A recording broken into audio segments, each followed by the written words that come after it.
Palazzo Moroni, lunedì 9 aprile ore 18, l'ora X per il nuovo ospedale di Padova che dopo 4 mesi d'attesa arriva in consiglio comunale, primo punto all'ordine del giorno, relatore il vice sindaco Lorenzoni. Unita la maggioranza attorno al sindaco Giordani, ma forse solo all'apparenza. Sì condizionato di PD e coalizione civica. No, l'ospedale di Padova Est non serve, di Rifondazione Comunista e della consigliera Daniela Ruffini.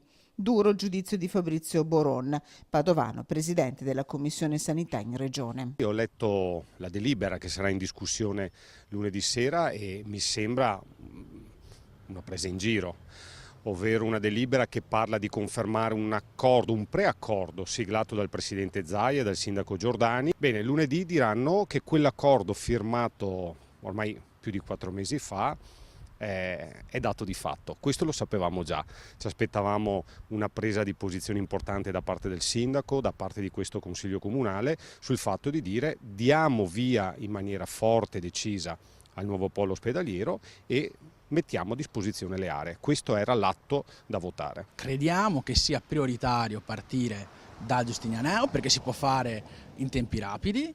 Per quanto riguarda Padova Est e i tempi, di certo dipende anche dalla regione. Così non va la risposta della regione. È come mettere il carro davanti ai buoi, no? È qualcosa di incredibile che si possa arrivare a pensare cose del genere.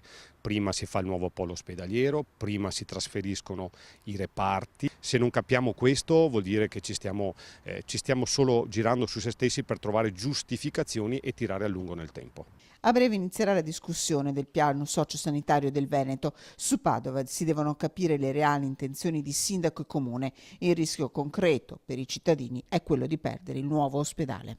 Se arriviamo a quel punto della discussione senza avere una conferma decisa della cessione delle aree e della messa a disposizione delle aree per il progetto del nuovo polo ospedaliero, io credo che in quinta proporrò di trovare un'altra soluzione.